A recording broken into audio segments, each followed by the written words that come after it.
Sessional São Paulo, da Ordem dos Advogados do Brasil, por sua Comissão de Direito Eleitoral, tem a honra de apresentar o webinar LGPD e sua aplicação nas eleições de 2020.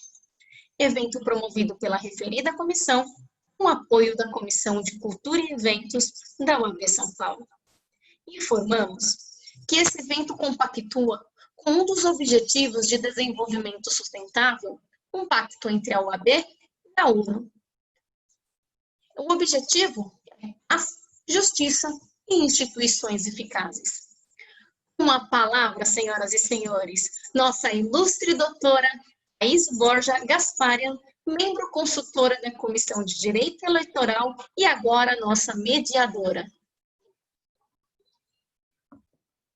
Olá, pessoal. Boa tarde para todo mundo. Muito obrigada por comparecerem aqui a essa nossa reunião, esse nosso painel sobre a LGPD e eleições 2020.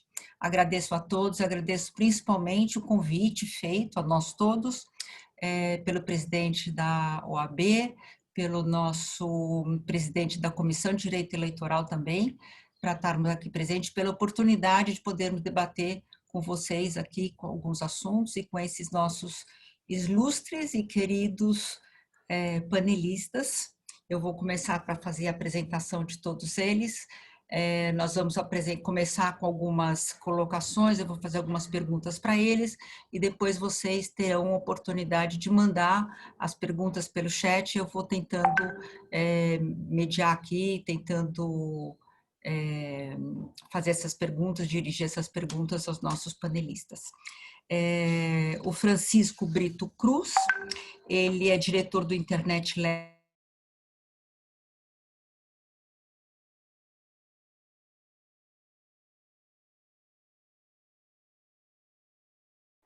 Ixi, eu acho que travou. Na prática do contencioso do escritório Matos Filho, e ele é coautor do livro Direito Eleitoral na Era Digital. O Ricardo Penteado é advogado, especialista em direitos políticos e direito eleitoral, membro consultor da Comissão de Direito Eleitoral da OAB. Muito bem-vindos, então, caros colegas. E eu vou começar aqui fazendo uma pergunta para o Francisco, para o Chico, que nós chamamos de Chico, podemos chamá-lo de Chico, né, Chico? Vamos começar aqui fazendo uma pergunta para o Chico, e eu queria saber, Chico, você poderia comentar, eu sei que você já estudou bastante a lei, apesar de ser nova, mas já está há muito tempo em discussão. Eu queria saber se você poderia apresentar para a gente quais são os princípios da LGPD e quais as bases que que dão fundamento à LGPD. Se pudesse falar com a gente um pouquinho sobre isso. Claro, Thaís. Em primeiro lugar, obrigado à OAB São Paulo, ao presidente da OAB, ao presidente da Comissão de Direito Eleitoral, doutor Hélio Silveira, pelo convite também. É um prazer estar aqui nesse painel com gente que eu tanto admiro e que já trabalhei junto em muitas frentes. Então, é um super prazer. Bom, eu não acho que tem uma discussão que os doutores Rafael e Ricardo vão abordar, que é a discussão da aplicação, né, da LGPD para essas eleições, no sentido da aplicação total da LGPD para essas eleições, né? Então a gente tem aí a discussão do artigo 16 da Constituição, a discussão das várias obrigações que a lei cria. Vou deixar para eles essa conversa, porque eu acho que talvez valha a pena, antes de entrar nisso, a gente conversar um pouco sobre o que significa a LGPD, qual é a ideia da lei, e ter um panorama sobre dois pontos importantes da lei que a doutora Thaís mencionou. Então, a parte dos princípios da lei e a parte das bases legais para tratamento de dados pessoais. Por que eu acho que essas duas partes são especialmente importantes? Porque elas não constituem regras detalhadas para tratamento de dados, exatamente. Elas constituem uma espécie de fundamento da lei. Elas constituem a estrutura mesmo e o norte que ela quer colocar. E eu acho que elas são especialmente relevantes no cenário que a gente não sabe se os detalhes da lei vão estar em vigor, mas a gente sabe que, pelo menos da perspectiva do espírito, entre aspas, da lei, o Supremo até já se pronunciou no julgamento das teles com o IBGE, do processo, né, do compartilhamento de dados entre as teles e o IBGE, que mesmo a LGPD não estando em vigor, é importante pensar como a Constituição protege a ideia, defende, traz a ideia de proteção de dados na hora que implementa o direito à privacidade, né? Então, um julgamento que ocorreu no primeiro semestre desse ano, a LGPD não estava em vigor ainda, mas toda a parte principiológica da LGPD foi trazida pelo Supremo para olhar para esse caso. Então, acho que aí já vale a pena a gente levantar aí como que a LGPD funciona e os princípios. E aí é o seguinte, para que a LGPD serve? Ela serve para proibir tratamento de dados? Acho que muita gente pode ter isso na cabeça. Ela serve para vedar qualquer tipo de coleta? Não. A LGPD não serve para isso. A LGPD serve para tornar os tratamentos de dados operacionalizados e seguros, juridicamente e tecnicamente, né? Então, como é que ela funciona? Ela estabelece um rol de hipóteses legais que autorizam que as pessoas façam tratamento de dados pessoais. Aí alguém vai levantar e dizer, o que é tratamento de dados pessoais? Coleta é tratamento? Uso é tratamento? Acho que é importante a gente lembrar que tratamento é gênero e todo o resto é espécie, né? Então, toda atividade de tratamento de dados, ou seja, o uso, a transferência, o compartilhamento e por aí vai, são tratamentos diversos e para você tratar dados, você precisa se encaixar em pelo menos uma das hipóteses trazidas pela lei, que é o que a gente chama de base legal, né? Então, uma base legal, que é talvez a base legal mais conhecida, e que eu acho que no âmbito eleitoral ela é especialmente importante, porque até o TSE traz ela em resolução, é a base legal do consentimento. O que significa isso? Significa que o titular dos dados pessoais, por exemplo, eu, e o meu dado pessoal, meu nome, né, o meu telefone, oferecia ao controlador dos dados o meu consentimento livre, expresso, enfim, qualificado, né, na lei a partir de uma série de adjetivos, para que o dado pessoal fosse tratado daquela forma. Então, essa é a hipótese, a base legal mais conhecida. E tem outras bases legais que acho que valem ser mencionadas. Você pode ter uma base legal que não é o consentimento, mas é a política pública, né? Você não precisa, se você é beneficiário de uma política pública, por exemplo, o governo precisa saber do seu nome para te entregar um benefício social, Bolsa Família, por exemplo, você não precisa, não é necessário o seu consentimento para que essa operação, esse tratamento de dados pessoais do seu nome seja feito. Basta a justificativa legal, a autorização legal de que essa política pública tenha que ser prestada e a necessidade do seu nome. Bom, então você tem o rol de bases legais, a gente pode detalhar e tal, mas isso é bem importante porque a partir de agora no Brasil, então, todos os tratamentos de dados pessoais para serem lícitos têm que ter base legal. E aí vem a história dos princípios da LGPD, porque está muito intrínseca ou ligada à ideia de base legal. Por quê? Porque talvez um dos princípios mais interessantes para a gente trazer aqui, por exemplo, o princípio da finalidade, diz o seguinte: se você coleta o dado, né, prometendo, dizendo para a pessoa, né, na hora da coleta do consentimento, por exemplo, que é uma das possíveis bases legais, que você vai tratar o dado com a finalidade X, você não pode usar o dado ou tratar o dado com a finalidade Y, né? Isso é super importante porque tem a ver com a expectativa do titular em relação ao uso, em relação ao tratamento daqueles dados. Então, mesmo nas hipóteses que não há o tratamento a partir da base legal do consentimento, você usa outras bases legais, o princípio da finalidade continua valendo, né? No sentido que a finalidade tem que estar dentro dessas expectativas, por exemplo, do titular dos dados. Então, assim, a parte dos princípios também é super importante para a gente entender que se a legislação de proteção de dados pessoais traz um regime, um verdadeiro campo, né? Ou uma caixa de ferramentas para a gente usar nos casos concretos. tem o princípio da finalidade, que é isso que eu estava dizendo. Tem o princípio da necessidade ou da adequação, né? Que diz, ó, você vai fazer uma coleta de dados, você vai fazer o uso tem que ser necessário para fazer aquela necessidade, né? Você não tem que ficar coletando dados que são desnecessários para cumprir uma determinada atividade. Ou o princípio da não discriminação, né? É claro que, assim, isso é uma discussão interessante. Quando você trata dados pessoais, você diferencia pessoas, né? E, por consequência, talvez, no sentido literal da palavra, você discrimine pessoas. Não no sentido negativo, mas no sentido de você diferenciar, né? Você vai dizer, ó, pessoas que moram no bairro tal e pessoas que moram no bairro outro bairro, né? Para isso você segregou, você usou os dados pessoais para discriminar e dizer, ó, essa pessoa mora aqui, essa pessoa mora ali. Vou, enfim, tomar alguma decisão sobre essas duas pessoas. Agora, o que você não pode fazer, segundo o princípio da não discriminação, é fazer uma discriminação abusiva, né? Fazer uma discriminação que prejudique as pessoas com base em seus dados pessoais. É isso que diz o princípio da não discriminação, né? Enfim, o interessante, e aí eu realmente reitero o princípio da finalidade, que eu acho que talvez seja um dos mais interessantes para a gente debater aqui.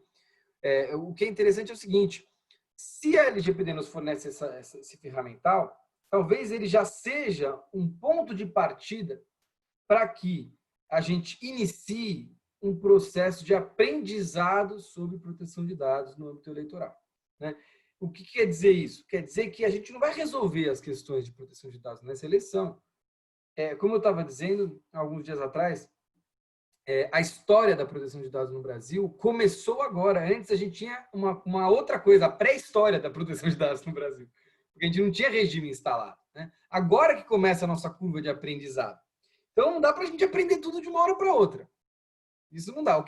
O meu ponto é por onde que a gente começa. Eu acho que o bom lugar para se começar, e aí já encerro minha fala para passar para os meus colegas, entendendo quais são os princípios e quais os seus significados, entendendo a ideia de base legal e sabendo quais são as bases legais. Lembrando que, quando o dado pessoal é o dado pessoal sensível, e para o âmbito eleitoral isso é super importante, porque o dado sobre orientação política é um dado pessoal sensível, é o dado sobre opinião política. Então, se você sabe qual é a opinião política da pessoa, você está coletando essa informação sobre ela, você precisa de uma tutela especial, porque esse dado ele facilita a discriminação abusiva, né? Pensando que, enfim, o dado pessoal sensível exige uma camada adicional de proteção. Se a gente tiver essa dupla conscientização sobre o que são essas duas coisas, a gente, eu acho, começa a navegar razoavelmente bem, né? Sabendo que não vai ser fácil navegar por essas águas, né? Vou terminar dizendo o seguinte: quando o Marco Civil foi aprovado, a doutora Thaís acompanhou isso de perto, e quando o Marco Civil foi aprovado, ele trouxe uma série de questões para essa área eleitoral, né? E a compatibilização do que estava escrito no Marco Civil da internet com o que era a regra eleitoral não aconteceu de uma hora para outra, né? A gente teve a aprovação do Marco Civil em 2014 e a gente só teve uma resolução que pacificou, na minha opinião, todos os conflitos que envolviam legislação eleitoral e Marco Civil, vamos dizer 90% dos conflitos, 80% dos conflitos, em 2017, ou seja, 3 anos depois, né? Ou seja, a gente começa a trajetória agora. Quando a gente vai pacificar os conflitos entre legislação eleitoral e LGPD? Talvez em 3 anos, talvez em mais. É normal, faz parte do jogo, né? Vamos lá, vamos continuar o debate. Estou ansioso para ouvir o doutor Ricardo, o doutor Rafael, e todos dispostos também a gente entrar no debate, perguntas e tal. Vamos nessa. Obrigada, Chico. Não, de fato, eu acho que pacificação vai demorar. Talvez a gente possa marcar daqui a 3 anos, a gente se reúne aqui de novo, para daí ver se vocês vão estar mais pacificados, porque eu acho que agora que começa, né? Agora começa a confusão. Rafael, eu queria saber de você um pouquinho, se você pudesse falar sobre isso, Eu vou dando no final um tempo para vocês falarem de qualquer coisa. Só vou agora dirigir um pouquinho a nossa conversa, mas depois vocês vão ter tempo para colocar, enfim, as outras coisas que vocês quiserem colocar, as outras observações que vocês quiserem fazer. Eu queria saber, Rafael, de você, a questão da aplicação da LGPD já para essas eleições. A gente tem o artigo 16, né, da Constituição Federal, que dispõe que a lei eleitoral, pelo menos, né, não se aplicaria à eleição que ocorra até um ano da data de vigência, como a LGPD entrou agora em vigor, agora em agosto, né? Então, talvez ela só pudesse valer para as eleições em agosto de 2021. Queria saber mais ou menos como é que você vê isso, o que você entende, qual que é a sua opinião sobre isso, por favor. Obrigado, Thaís. Puxa, primeiro queria agradecer, acho que a oportunidade dessa conversa aqui. Para mim é uma honra tremenda, acho que bater esse papo com vocês todos. Se puder, acho que a Thaís assim, é uma gigante defensora da liberdade de expressão, quem muito me espelha na minha atuação profissional. O Chico, um super colega aí que tem estudado nos últimos tempos com ele, tem me ensinado muito sobre tecnologia, é uma pessoa que conhece muito quais são os reflexos da tecnologia na sociedade. Acho que é essencial esse olhar. O Ricardo, que no Tribunal Regional Eleitoral de São Paulo, durante muitos anos aprendi com ele, na maior parte das vezes estava do lado oposto das campanhas e tudo mais, mas que também assim aprendi muito, capacidade de argumentar, mas especialmente o Ricardo era um grande defensor da democracia, e acho que a atuação dele na tribuna do tribunal mostra isso. Um grande defensor da democracia, assim como o Hélio também, aproveitando para agradecê-lo aqui primeiro pela essa atuação da comissão da OAB, super atuante, fazendo uma série de eventos super importantes aqui para todos os advogados que participam, mas particularmente pela composição dessa mesa, que o Hélio conseguiu trazer, acho que, além de pessoas brilhantes, que são vocês três, trazer esses três temas que eu mencionei, que são, para mim, temas que dialogam totalmente com o nosso debate, que é a LGPD nas eleições, né? Então, liberdade de expressão, tecnologia e democracia. E, puxa, que não queria começar sem antes fazer esse agradecimento a todos e dizer que eu estou aqui daí por mera generosidade do Hélio, né? Que só vocês seria muito mais do que suficiente para esse debate avançar. E com relação à questão da anualidade, Thaís, acho que é um debate super interessante mesmo, né? Que começou agora, né? Recentemente com a vigência da LGPD. Eu tenho uma opinião um pouco, assim, de alguma forma me surpreende um pouco esse debate de defenderem a incidência do artigo 16 agora, com o argumento de que o Tribunal Superior Eleitoral não se manifestou sobre isso. Eu acho que sim, há uma série de argumentos, e são ótimos argumentos para a aplicação do artigo 16 e o princípio da anualidade, mas o que me surpreende é a gente dizer que o Tribunal Superior não se manifestou sobre isso, no cenário fático que a gente está. Porque eu relembro que em dezembro de 2019, quando o Tribunal Superior Eleitoral aprovou as resoluções para essas eleições agora, o cenário fático que nós tínhamos da LGPD era que a LGPD entraria em vigor no dia 14 de agosto de 2020, um dia antes do início das eleições. Em dezembro de 2019, o TSE olhou para a LGPD, falou assim, nossa, essa lei entra em vigor um dia antes das eleições e decidiu, por unanimidade, um acórdão decidido na aprovação da resolução, que se aplica à LGPD nas eleições de 2020. O TSE não viu o óbice no artigo 16 para decidir pela aplicação e fazer constar na resolução. É claro, eu acho que esse debate vai surgir conforme as coisas avancem na justiça eleitoral. Pode ser que o Tribunal Superior Eleitoral venha a se manifestar novamente sobre isso, que mude o seu entendimento, inclusive, o que eu acho que seria um retrocesso do ponto de vista tanto do direito dos dados dos eleitores, quanto da segurança jurídica, da estabilização de algo que foi colocado na resolução. Porque, repito, lembro, o cenário fático que o TSE decidiu em 2019 era exatamente o mesmo. A vigência um dia antes do início das eleições. O que a gente teve foi, 29 de abril, se eu não me engano, no final de abril, uma MP do governo federal alterando a vigência. Essa MP teve efeitos durante um período de tempo, acho que 5 ou 4 meses, e logo em seguida o Senado, mais recentemente, decidiu pelo efeito imediato da LGPD. Então, o cenário fático decidido pelo TSE lá atrás é o mesmo que a gente enfrenta agora.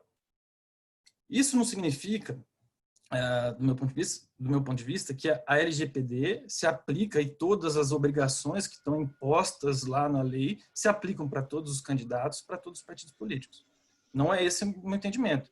O que eu entendo é que os dispositivos que estão colocados na resolução e que dialogam com a resolução devem ser aplicados em linha com a Lei Geral de Proteção de Dados. E aqui, um ponto desse debate que veio, o argumento, puxa, as campanhas vão ter que indicar o encarregado, as campanhas vão ter que avisar a autoridade de um incidente. Eu entendo que isso não se aplica. Primeiro porque a gente não tem autoridade ainda, e acho difícil que a gente tenha uma autoridade constituída durante o período eleitoral. Mas, especialmente porque eu entendo, acho que a gente está tendo alguma interferência aqui no som. Espera um pouquinho, deixa eu tentar ver. Primeiro que apareceu uma outra Thaís aqui, vocês viram? Não sei. Não sou eu. Seu link. Foi alguém que entrou com o seu link. Pessoal da tecnologia aí, tá aí? Tá tudo certo aqui? Acho que tá. Rafael, pode continuar então. Desculpa. Vamos lá, então estava dizendo que o que eu entendo que se aplica para essas eleições é o que está colocado na resolução. Uma questão de consentimento específica, uma questão de tratamento dos dados, em disposições da legislação eleitoral que já traziam uma série de elementos de produção de dados de eleitores. Aliás, desde 2009, esses dispositivos já estavam na legislação eleitoral. Mas o que eu acho que o TSE faz é o seguinte, olha, todos esses dispositivos que eu estou tratando aqui, eles devem ser interpretados de acordo com a LGPD. E aí, partilho muito do mesmo do sentimento que o Chico colocou. Eu acho que a aplicação principiológica da LGPD é essencial para colocar esses princípios que o TSE colocou na LGPD em prática.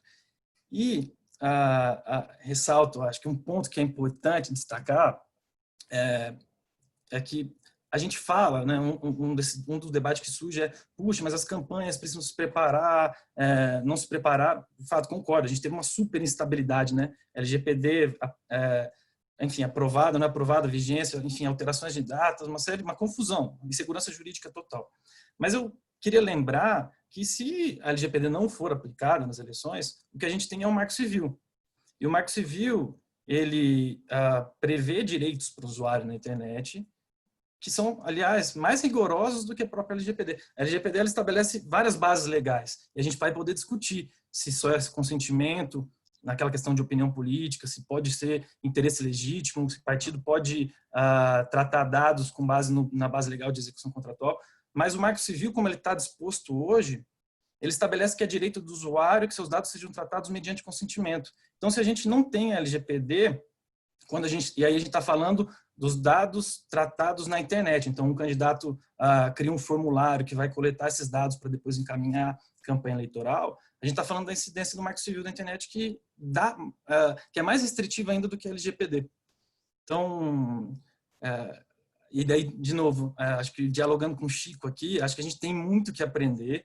Acho que a LGPD, ela, na verdade, não traz, não impede, não reduz a propaganda. O que ela faz é regulamentar isso. Tem muita empresa de médio porte, empresa de pequeno porte que trabalha com dados, que prefere trabalhar com LGPD, que traz muito mais segurança jurídica para a atuação do que como a gente estava antes. Então, é isso. Acho que queria ouvir também o pessoal, o Ricardo, o Chico, sobre esses pontos.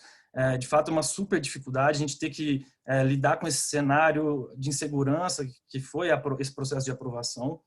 Mas eu acho que a gente entrar num período eleitoral dizendo que não se aplica nenhum elemento, nem os princípios da LGPD, ao menos em diálogo com aquilo que a legislação eleitoral já colocou e que a resolução estabeleceu, eu acho que seria um grande retrocesso para os eleitores e para a própria legitimidade do pleito. Obrigada, Rafael.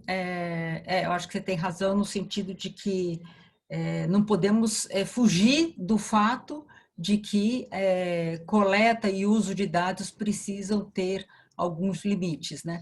Mas nesse sentido, eu queria perguntar para o Ricardo Penteado, se você, Rica, se você compartilha dessa mesma ideia do Rafael, aí no sentido de que o TSE já teria se manifestado, já teria se pronunciado pela aplicação da LGPD já agora nessas eleições de 2020, ou se você tem uma outra opinião sobre o assunto? Obrigado, Thaisa. Thaís, me diz uma coisa, eu tenho quanto tempo para falar na primeira fala?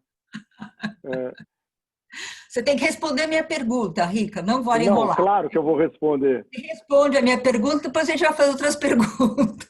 Não, porque se eu levar meia hora respondendo sua pergunta, eu estrago. Não, meia hora não. Tá. Fala isso. Tá. minutos, 7 minutos, 10 minutos, tá. enfim. Bem, vamos lá. Em primeiro lugar, eu queria agradecer muito o convite para participar desse nosso encontro, ao OAB de São Paulo, a recepção aí que a Thaís nos dá, e, puxa vida, a presença desses meus dois colegas, que são novos colegas, mas que já fazem uma história aqui no direito eleitoral de São Paulo. Eu tenho uma enorme admiração pelo Chico, pelo Rafael. E, Rafael, você me sensibiliza muito com suas palavras e nem acho que mereço tanto, mas eu vou deixar na conta da nossa amizade. Brigadíssimo.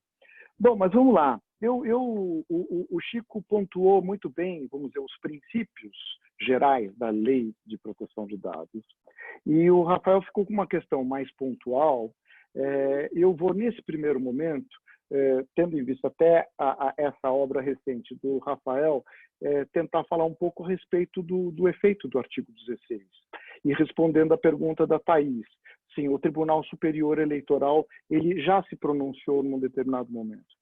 Bem, em primeiro lugar, que a minha ousadia sempre é presente no sentido de que a opinião do Tribunal Superior Eleitoral, principalmente numa resolução e não em casos concretos, ela não é terminativa de modo algum, né?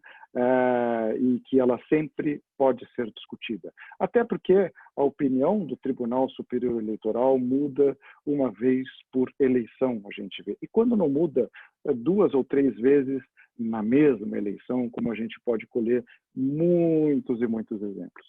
Mas para falar do artigo 16, eu preciso dizer o seguinte: o artigo 16 ele não trata de lei eleitoral, ele trata de a lei que altere o processo eleitoral. Então, a gente precisa entender muito bem o que é processo eleitoral. A lei geral aqui, ela perfeitamente ela pode ser aplicada às eleições, com ressalvas do que a gente vai comentar depois, desde que ela não interfira no processo eleitoral. E se ela teve, vamos dizer, ela entrou e depois saiu, ou a expectativa de entrada dela era uma, e depois ela deixou de se confirmar para passar a ser outra, ela, e a norma dela de ser a respeito ao processo eleitoral, nós precisamos tomar muito cuidado. Porque veja o seguinte, o artigo 16, ele evita assim, a surpresa de última hora que colha a ação política dos partidos e dos candidatos, colha de surpresa até para o seu planejamento estratégico, para o seu diálogo com a sociedade, etc. Não é para menos que o Tribunal Superior Eleitoral tem alguns precedentes a dizer que determinadas disciplinas que alterem a propaganda eleitoral dizem respeito ao processo eleitoral. Então, nós precisamos ter esse cuidado. Se os partidos políticos, a menos de um ano de eleição, eles não tinham uma expectativa de obrigações, deveres, eles já não precisam mais observar isso, pela garantia do artigo 16. Mas isso, evidentemente, faria com que nós olhássemos para a lei de proteção, para a Lei Geral de Proteção de Dados, com olhos críticos, e não apenas dizer, não, a lei não se aplica, ponto final. Não, é preciso identificar nela aquelas disciplinas que possam dizer respeito ao processo eleitoral. E dizendo respeito ao processo eleitoral, eu, ainda que houvesse em algum momento uma expectativa de que ela entraria em vigor em agosto, o fato é que essa expectativa deixou de existir e depois ela volta a vigorar, só que os partidos políticos já não estavam mais preparados para ela. Quando ela diga respeito ao processo eleitoral. Quero repetir sempre isso. Agora, eu tenho para mim que, assim, agora falando um pouco mais sobre princípios, eu não tenho nenhuma discordância assim, perfeitamente em oposição às coisas, às considerações que o Chico fez. Eu não sei se eu deixo para abordar num segundo momento, Thaís, ou se a gente já prossegue aqui. Mas eu te devolvo aí a palavra para que você discipline o falastrão. Não, eu ia conversar, fazer um pouquinho uma pergunta para o Chico, Rica, e eu acho que daí, se você quiser se manifestar depois, ou o Rafael antes e de você depois, pode também, a gente pode... Depois eu vou deixar você fazer perguntas para o Chico, por exemplo, o Chico fazer perguntas para você também. Legal. Eu queria saber, o Chico, por exemplo, a questão, você falou, né, do consentimento, né, que um dos princípios é o consentimento.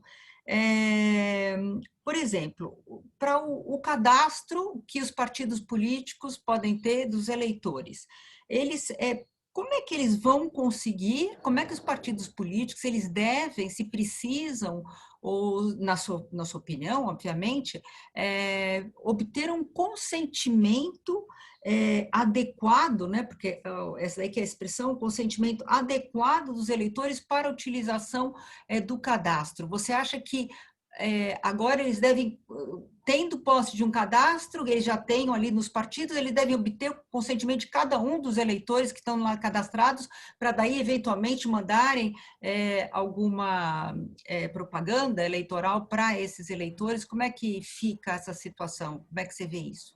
Certo.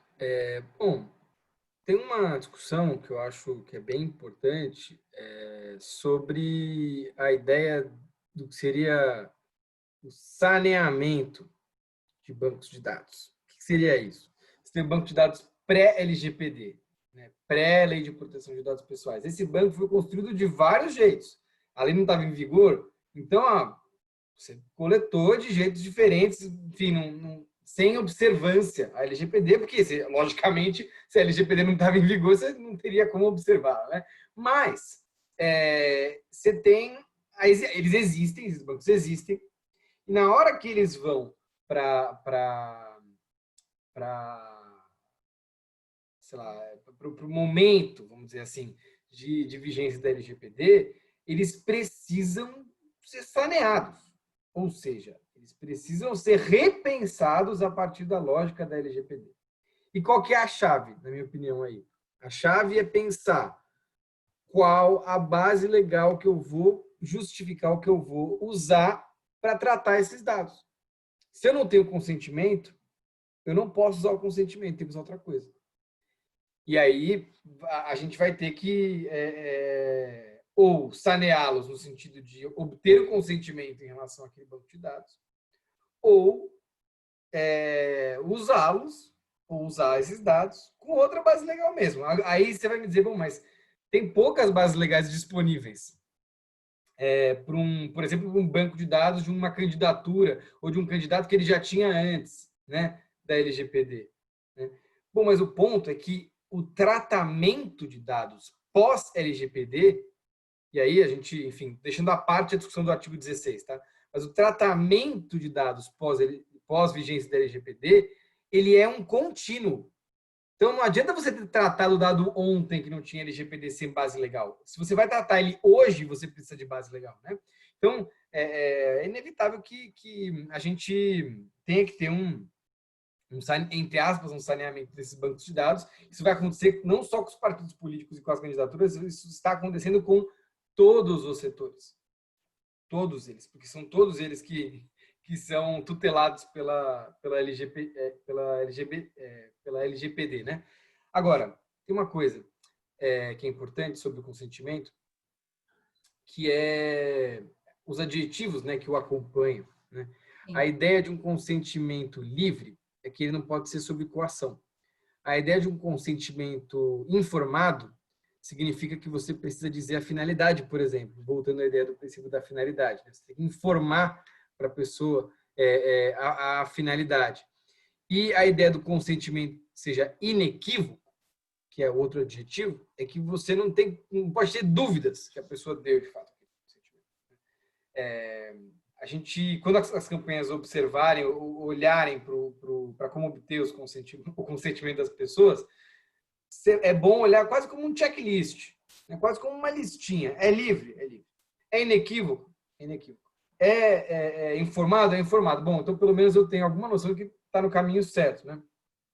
E aí, só levantando uma coisa, acho que para os colegas comentarem, assim, tem outra base legal, além do consentimento, na opinião de vocês?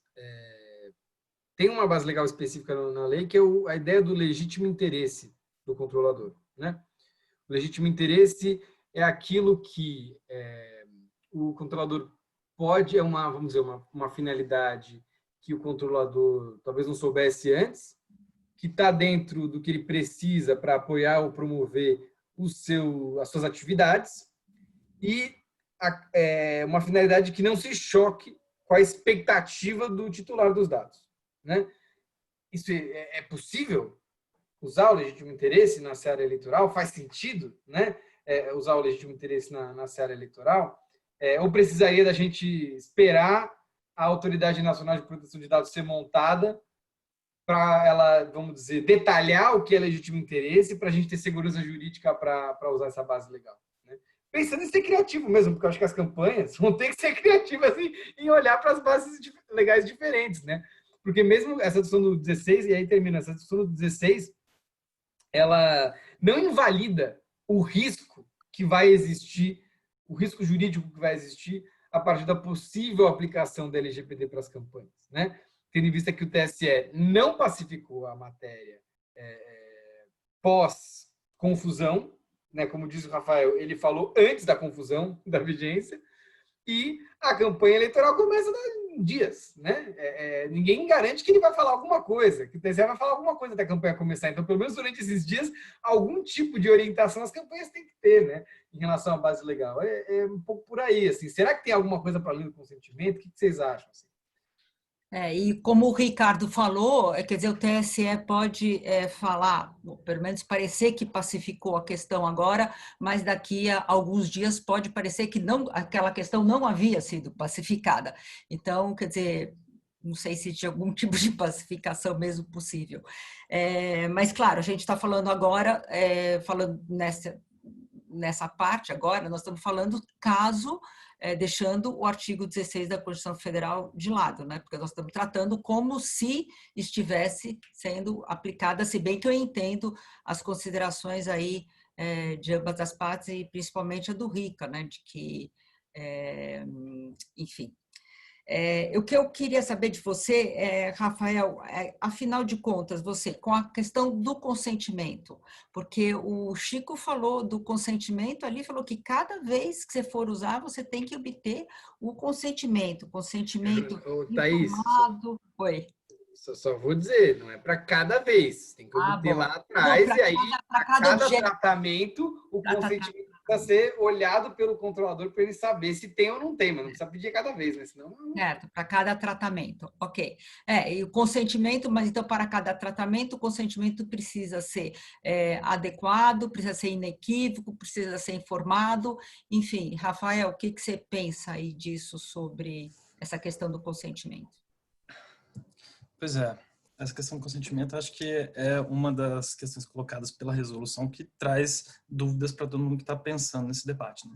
A resolução estabelece lá no artigo 28, inciso 3º, que as mensagens eletrônicas enviadas com propaganda eleitoral deverão ter enviadas mediante um cadastro gratuito feito pelo candidato, partido, pela coligação, mediante consentimento. Eu acho que esse tipo de mensagem eleitoral para esse tipo de atividade, me parece que a resolução indicou que seria o consentimento. Eu acho que a gente vai ter um grande debate aqui, que é isso que o Chico colocou, não necessariamente é para toda vez que eu enviar uma mensagem. Qual que é a forma desse consentimento? Acho que é aqui que a gente vai começar, e daí o Chico falou também um ponto aqui que é interessante. Não só os partidos, os candidatos, está todo mundo pensando isso, todo mundo está entendendo o que é o consentimento, o que é um consentimento válido, o que não é. E a gente, nesse processo eleitoral, também vai estar nessa produção. Mas fora isso, eu acho que existem outras atividades de tratamento que não demandam consentimento, quando uma campanha não está lidando essencialmente com uma opinião política. Às vezes eu não tenho essa informação, eu consigo pensar e vislumbrar possibilidades de tratar tipos de dados que não sejam dados de opinião política em si, que daí seriam dados pessoal sensível, né, que exigiria o consentimento. E, enfim, aí se poderia pensar em outras possibilidades, outras bases legais. E essa questão de interesse legítimo, por exemplo, acho que a gente tem um super debate para fazer aqui, né? Eu, na primeira vez que me deparei olhando e pensando nesse assunto, falei, puxa vida, a unicidade do partido político está na Constituição Federal, né? Eu não tenho interesse legítimo, por exemplo, de um diretório estadual passar a lista de filiados para um diretório municipal. Eu queria ouvir o Ricardo até nesse ponto, assim, eu acho que sim, a gente tem uma questão de ciência política aqui, né, até assim, para aprofundar o quanto não é da própria atividade do partido e do outro lado, o quanto um filiado ele não tem a legítima expectativa de receber aquela propaganda do seu próprio partido que ele é filiado. Acho que esse é um ponto que a gente precisa debater. Um ponto que a gente também estava debatendo nesses últimos dias, que é uma das hipóteses, uma das bases legais, que é execução contratual. Se a gente olhar para a filiação partidária, a forma como a gente assina e tem deveres com o partido político tem deveres com o eleitor, será que a gente pode olhar para essa base legal e um partido político, por exemplo, notificando para convenções partidárias, enquadrar esse tratamento de dados nessa base legal? Eu acho que a gente tem que ter uma super criatividade aqui. E aqui, a gente tem de fato uma dificuldade, né? A LGPD, ela não foi criada visando especificamente a atividade eleitoral. Nosso exercício aqui, e eu acho que aqui é o papel que o Tribunal Superior Eleitoral, no meu ponto de vista, já fez em parte, ele já olhou para isso lá em 2019, já deu alguns endereçamentos, e vai ter que fazer para o futuro. Acho que assim, não é o que está pronto, é um trabalho, é um processo. Essa é a primeira vez, e o Tribunal Superior Eleitoral vai ter que dialogar com a autoridade, vai ter que pensar em fórmulas de trazer esses elementos que se adequem da melhor forma possível ao tratamento de dados no âmbito das eleições. O que eu não acho é que dá para a gente abandonar esse conceito de proteção de dados pessoais para candidaturas, partidos políticos e eleitores. Acho que isso a gente não pode fazer. Eu acho que o exercício é como a gente olha para todas essas ferramentas que a gente já tem na resolução, na LGPD, no Marco Civil, e aplica da melhor forma possível para a legislação eleitoral, para a legitimidade das eleições. Obrigada. Rafael, você falou, acho que algumas coisas bem importantes. Uma delas, pelo menos que eu acredito que seja bem relevante, é que a LGPD é uma lei geral, né? Ela não é uma lei específica. Então, aí a gente tem também uma questão com relação, ela não se aplica como uma luva para o processo eleitoral, longe disso, muito longe disso. E a outra coisa que você falou também, que eu acho que é bem importante, é a questão dos filiados. Afinal de contas, se as pessoas estão filiadas, presume-se a um partido político, presume-se que elas tenham não só autorizado receber dados, mas como elas, na verdade, elas sejam, elas esperem receber efetivamente esses dados, né? Então, sobre isso um pouquinho que eu queria ouvir você, Ricardo Penteado, porque o Chico também tinha falado que o consentimento os partidos deveriam fazer uma coleta de consentimento. Como é que você vê essa questão do consentimento aí na questão das eleições e dos partidos políticos? Como é que isso daí vai... Me parece tão complicado, isso tão complexo. Thaís, eu fico assim muito grato de ver, vamos dizer, dois grandes especialistas que se dedicam ao estudo dessa lei, tendo este cuidado com o tratamento dela e ter essa percepção de que a sua repercussão no ambiente eleitoral tem que ser vista com um cuidado cirúrgico, né? Vamos criar uma situação aqui. Eu preciso de consentimento para ouvir uma propaganda eleitoral num megafone na rua.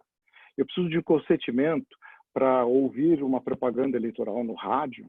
Eu preciso de consentimento para ouvir uma propaganda eleitoral na televisão. A propaganda eleitoral é uma coisa sagrada. É algo que toda legislação deveria tratar como a mais preciosa manifestação de pensamento que existe no nosso planeta. Assim, se é que existe uma maior do que a outra, mas porque ela diz respeito à formação do Estado, à administração, à formação do nosso legislativo, etc., eu acho que ela precisa ser vista com muito mais cuidado do que qualquer outra manifestação de pensamento. Daí, eu pergunto, eu acho que, assim, vamos ver a casuística. Quando o partido político tem uma base de dados que ele vai utilizar para a sua propaganda eleitoral, eu acho que nós precisamos pensar como é que esta base de dados se comporta perante a LGPD.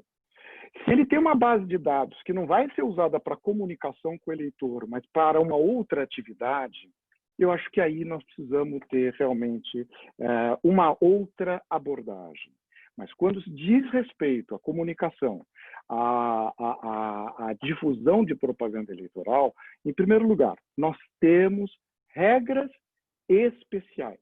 Portanto, vamos primeiro olhar para elas e depois nós vamos olhar para a lei geral. E nesse campo da regra especial, por exemplo, eu vou lembrar aqui, o Rafa mencionou a resolução, tudo mais. Eu gosto mais, Rafael, da gente olhar a lei. Tá? A resolução ela é sempre uma forma interpretativa e regulamentar daquilo que está na lei. E o artigo 57G da Lei das Eleições, ele dá essa garantia para o eleitor quando a comunicação é direta e individual. Ela não é geral, como é no rádio, na televisão, no megafone, mas eu estou recebendo uma determinada propaganda diretamente para mim, eleitor. E existe a possibilidade de eu dizer, cala a boca, para, eu não quero mais te ouvir. Tá certo? E a lei eleitoral, com muito cuidado e até de uma forma correta, me parece, faz uma ressalva para as mensagens eletrônicas. Ela não diz nem mesmo a propaganda, por exemplo, em papel. Uma carta que eu possa mandar para o eleitor. Ela diz, mensagem eletrônica enviada por candidato, partido ou coligação, por qualquer meio, deverão dispor de mecanismo que permita seu descadastramento pelo destinatário, obrigado o remetente a providenciá-lo no prazo de 48 horas. Daí porque me parece que essa questão da base de dados, primeiro, eu preciso primeiro olhar para isso. Agora, qual é? Quando eu tenho uma base de dados para usar para propaganda eleitoral, e eu já tenho essa base de dados anterior, é uma pergunta que eu te devolvo, Chico. Qual é a finalidade que um partido político tem? Se não de disputar eleições, se não de conversar com o eleitor, ele tem um monopólio das candidaturas, portanto, o papel dele é difundi-las mesmo. Se eu, em algum momento na minha vida, entreguei o meu nome, o meu endereço, o meu telefone para o partido político, e não foi porque eu forneço papel, ou não foi porque eu tenha outra relação, mas eu me cadastrei lá algum dia no site para receber informações, desculpa, eu não tenho que fazer saneamento algum. Claro, o saneamento talvez seja esse. Olha, não confunde sua agenda de serviços com sua agenda de eleitores e simpatizantes. Então, daí, toca o pau. Eu acho que, a partir daí, se eu tenho esse cadastro com essa finalidade que é anterior, Essa finalidade ela não perdeu a sua natureza por conta do tempo, viu, Rafael? De tal sorte que alguém que está afiliado, alguém que está cadastrado num determinado partido, que tem uma ideologia, que tem uma política, que tem candidaturas, que disputa o poder, o partido pode, em qualquer esfera, conversar com seus eleitores, com seus simpatizantes e muito mais com os seus filiados. Então, eu não tenho dúvida nenhuma a respeito disso. O que me preocupa, eu não sei se eu abordo isto já, Thaís, porque o tema, a resposta aqui foi muito objetiva, é uma outra questão, de como é que nós vamos tratar uma eventual desobediência à LGPD dentro do mundo eleitoral. Uma coisa é a gente separar quais são as regras de obediência, que eu acho que nós precisamos olhar a lei e vê-la com cuidado. Tudo que diga respeito à propaganda, me perdoem. Eu acho que talvez não tenha uma aplicação de todos esses princípios ou cuidados saneadores e tudo mais referidos pelo Chico. Mas a partir do momento em que eu tenha uma eventual desobediência, aqui a autoridade e que estão submetidos os partidos políticos, os candidatos.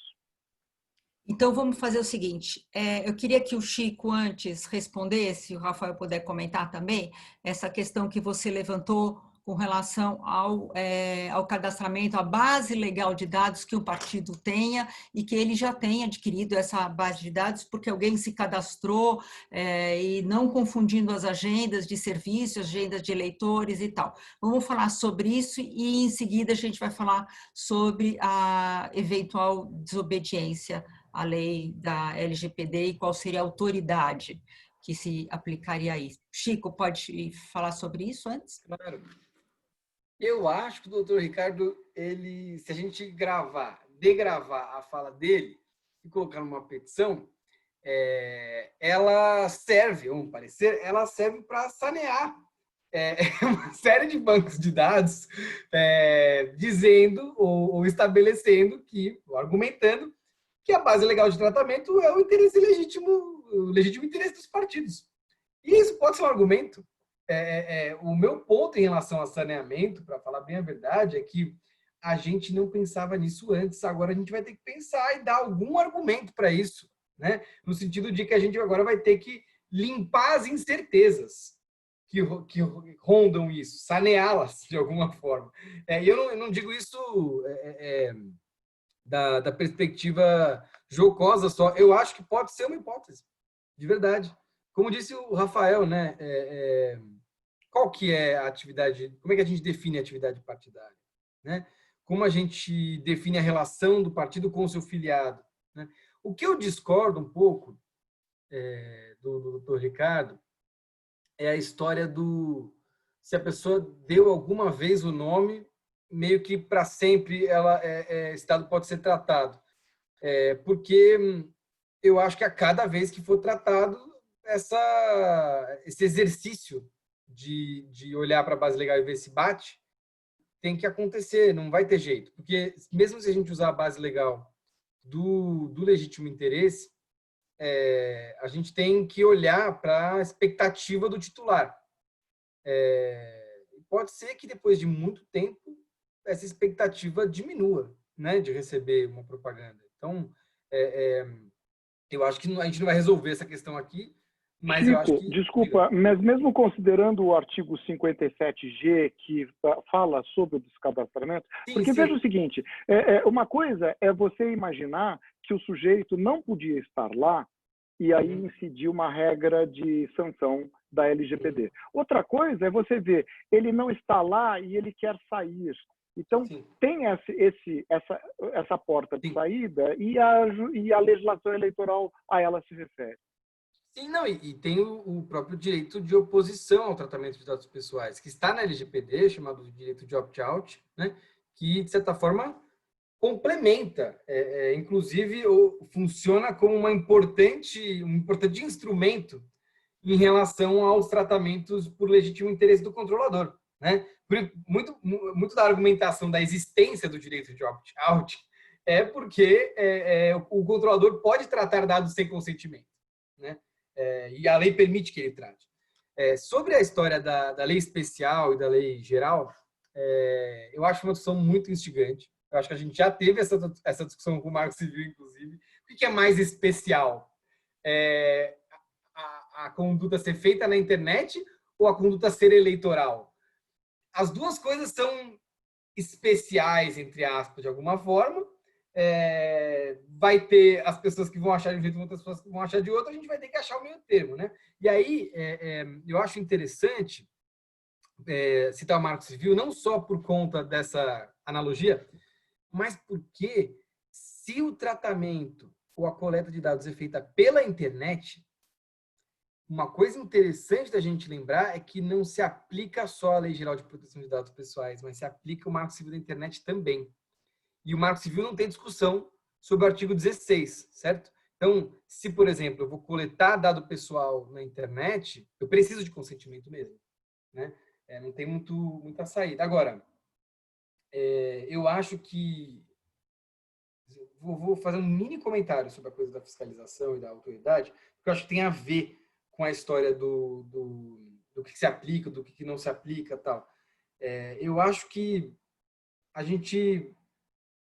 Não vou nem falar da autoridade e tal, mas eu acho que, assim, quando o doutor Ricardo fala que a propaganda eleitoral é a expressão, vamos dizer, mais importante para a gente proteger, e eu tenho total concordância com a fala dele, eu acho que aí a gente percebe que talvez a gente precise fazer alguns ajustes na legislação eleitoral, e aí digo no plano legislativo mesmo, na legislação eleitoral e um pouco na LGPD também.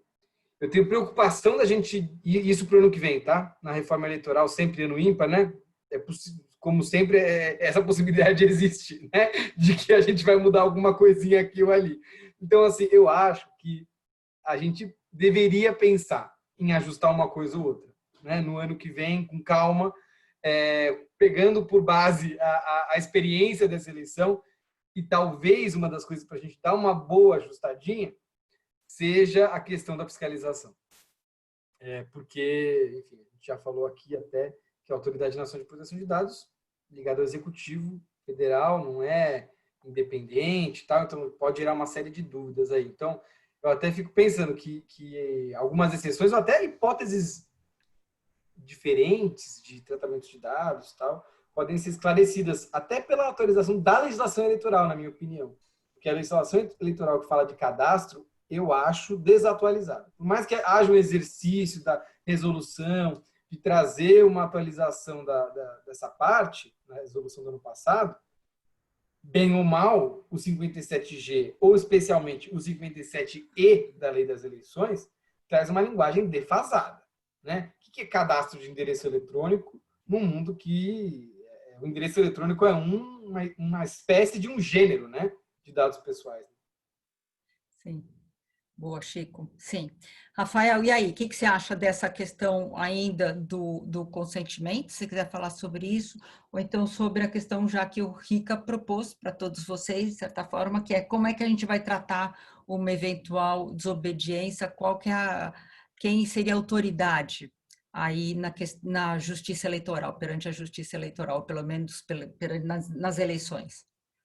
Claro, acho que com essa questão do consentimento, acho que Chico, Ricardo, acho que já exploraram tudo, não tenho nada mais para colocar, mas acho que com relação à questão da fiscalização e da autoridade competente para eventual sanção desses ilícitos, acho que a gente tem que olhar, a primeira coisa é que as sanções, eu estou dizendo para essas eleições, né? Ainda que se a gente considere, superamos o artigo 16, para essas eleições, as sanções da LGPD não estão vigentes, então, sim, para isso a gente não tem.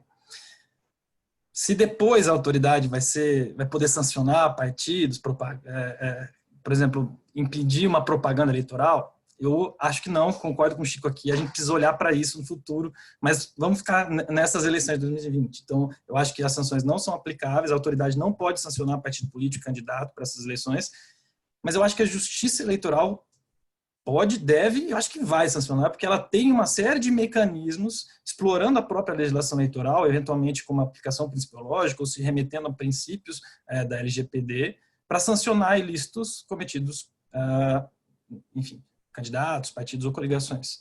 Acho que a gente falou que dessa questão do envio de mensagem eletrônica mediante cadastro gratuito e agora na resolução estabelecendo consentimento. A gente tem outro dispositivo da legislação eleitoral que proíbe venda de cadastro, o que a resolução também, eu acho que aqui a resolução melhorou um conceito que era um conceito super difícil ali, ela trouxe agora dados pessoais, eu acho que isso foi um avanço importante da resolução. Então, esse dispositivo ele também pode ser utilizado, esses dois, e até o do 57G, que é esse que o Ricardo está falando de descadastramento, eles são tipos eleitorais que, caso alguma campanha ela viole esses dispositivos, a campanha adversária, o Ministério Público, pode ajuizar uma representação eleitoral com base no artigo 96 e vai levar à aplicação de multa eleitoral para violação desses dispositivos que estão na legislação. E eu vou mais um pouco, porque eu acho que, a depender de qual é o tipo de ilícito que a gente está falando aqui, eu acho que a gente pode estar diante de eventual configuração de um abuso de poder. Não acho que a gente tem que criar um abuso de poder algorítmico, nada disso, abuso de poder de dados, mas eu acho que a gente tem que olhar para o que a Lei 6490 já estabelece, abuso de poder econômico, abuso de poder político e uso indevido de meios de comunicação, e entender como que a gente pode aplicar esses dispositivos que já estão lá para eventuais abusos cometidos com relação a dados pessoais. De cabeça, assim, vem um exemplo, né? 2, abuso de poder econômico. Puxa, a campanha recebe uma doação, enfim, de banco de dados de todos os funcionários de uma empresa que emprega 50% de cidadãos ali, de eleitores do município. Eu acho que ali a gente está diante de um abuso de poder econômico, porque você teve uma utilização de um recurso de uma pessoa jurídica, enfim, nessa hipótese aqui, sem declaração, já está ilícito proibido pelo Supremo Tribunal Federal. Não é um abuso de poder de dados, que eu acho que isso não está previsto na legislação, mas um abuso de poder econômico que está relacionado com o uso abusivo de dados. Do ponto de vista do abuso de poder político, acho que a gente também pode fazer esse mesmo exercício. Eu sou prefeito de uma cidade, pego o banco de dados do IPTU e disparo propaganda eleitoral para todos. Eu acho que aqui a gente vai ter que debater. Eu acho que a Justiça Eleitoral vai debater isso, não só sobre o aspecto da legislação eleitoral, mas sobre o ponto de vista da proteção de dados. E aqui é super interessante falar e pensar sobre isso. Acho que a gente montou um grupo de estudo há algum tempo, a gente está debatendo esse ponto, e um exercício que a gente fez foi olhar para a legislação, para a jurisprudência da Justiça Eleitoral sobre esses assuntos. E todos os precedentes anteriores ali, até por volta de 2009, 2010, que a gente viu, eles olham para esses fatos, por exemplo, esses que eu descrevi aqui, como atos ilícitos eleitorais, mas eles não dão o valor para o uso para os dados pessoais. Em nenhum desses precedentes, a Justiça Eleitoral olha para os dados pessoais como um ativo que eventualmente foi transferido, seja de um poder público para a campanha, seja de uma pessoa jurídica para a campanha. Eu acho que talvez essa seja a mudança, uma mudança importante que a Justiça Eleitoral vai ter que fazer. Então, eu me recordo de um caso em que, algo semelhante com isso, a campanha enviou e-mails para a lista de mailing da prefeitura. Essa lista de mailing estava pública. E a Justiça Eleitoral falou assim, estava público, ele poderia utilizar, não tem abuso de poder político, não tem nem, era conduta vedada até, não tem conduta vedada porque você não teve uma utilização, qualquer um poderia ter acesso. Só que eu acho que o que a gente tem que olhar para isso é um pouco a gravidade da utilização desses dados e daí, de novo, olhar para os princípios. Respeitou a finalidade daquele e-mail institucional, prefeitura, era para envio de propaganda eleitoral? Me parece que não. E acho que é isso que a gente vai ter que debater nesses dois mecanismos de repressão da Justiça Eleitoral. Essas representações de propaganda irregular, né, que estão baseadas no artigo 96, e eventuais abusos relacionados a esses pontos.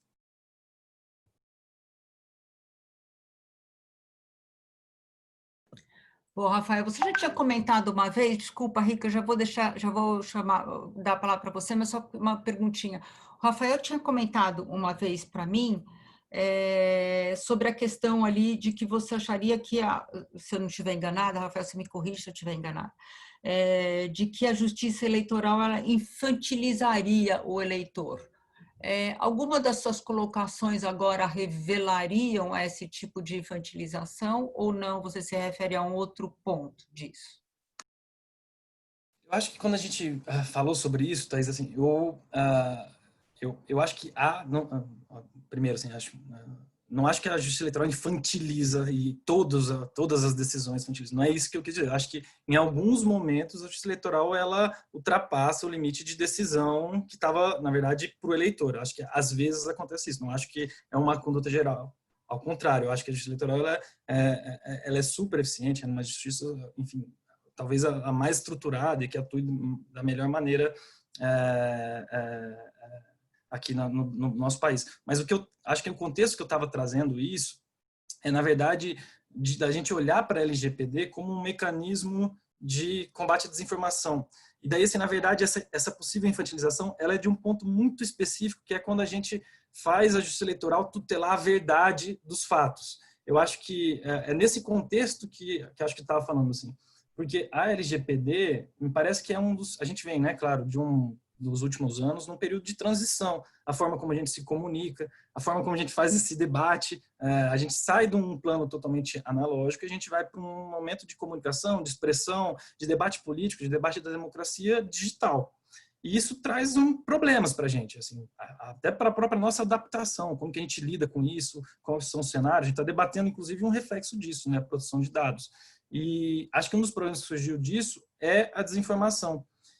E eu olho para a LGPD como uma das principais ferramentas para combate à desinformação que a gente tem. Por quê? Porque ela não trata de conteúdo. Acho que e é nesse ponto que eu quis dizer que a LGPD, como ela não está pedindo que a justiça eleitoral ou qualquer justiça decida o que é verdade, o que não é verdade, a gente muda um pouco essa forma de olhar para o eleitor. Então, assim, ela não vai invadir o conteúdo, ela não vai dizer o que é verdade, o que é mentira. Então, ela não vai dar esse tratamento de infantilização do eleitor, no sentido de que eu vou decidir para você o que é verdade e o que é mentira. A LGPD, o que ela faz?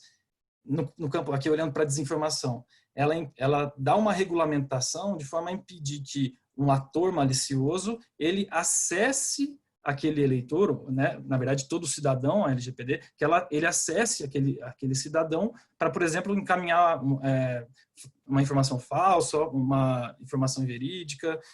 Então, é uma ferramenta que, na verdade, tenta impedir esse acesso, controlando não o conteúdo, mas controlando a forma como esses atores acessam. Então, por isso que eu acho que é uma ferramenta tão importante para combater a desinformação, que a gente tem que valorizar a produção de dados, para inclusive, porque impede isso, impede a gente precisar ficar judicializando a verdade com a justiça eleitoral. Sim, obrigada, ficou mais claro então. Ricardo, e aí, como é que a gente vai tratar eventual desobediência? Me conta. Em primeiro lugar, Thaís, eu precisava dizer assim, como é música para os meus ouvidos ouvir aqui o Francisco e o Rafael.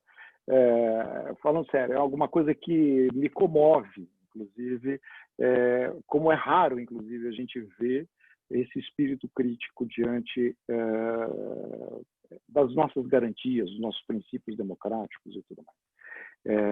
Rafael, a justiça eleitoral, você talvez seja menos mal educado que eu, ela infantiliza o eleitor. Sim. Ela, assim, com base na lei da ficha limpa, a gente primeiro escolhe os candidatos em quem você pode votar.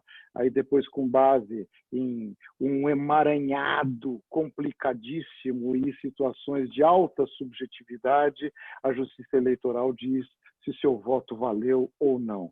A opinião do eleitor, meu caro, é uma das últimas coisas que a Justiça Eleitoral ouve. E mais, a Justiça Eleitoral ela tem exercido um papel que me preocupa muito, de separar o eleitor desse lobo mau que é o candidato o político. Então, é por isso mesmo que me preocupa muito que a LGPD ela venha como mais um recurso para que a gente cerceie a liberdade de comunicação dos políticos, dos partidos políticos com os eleitores. E é por isso que eu dou um tratamento especial à questão da propaganda eleitoral. Agora, Chico, uma coisa muito interessante que você falou e que eu acho que o partido político, por exemplo, precisa prestar atenção é o seguinte: uma coisa é a gente falar nesses dados, telefone, endereço ou coisa do gênero, que você manda uma propaganda. E, para mim, isso daí não pode ter cerceamento nenhum. Tem que ter o direito do eleitor de se cadastrar e ponto final. E, para mim, a lei geral não alterou e não pode alterar isso, porque isso está regrado por uma regra especial. Tá certo? O que eu acho que a gente pode refletir é a respeito de metadados, de informações que o partido possa obter e manipular, que o cidadão não saiba, que vai para além daquilo que o cidadão entregou para o partido político. Que é um grande trabalho, vai ser o que foi feito aí na Cambridge Analytica e coisa e tal, que foi o quê? Usaram outras bases de dados que não eram dos partidos políticos, mas que eram de redes sociais, etc, etc.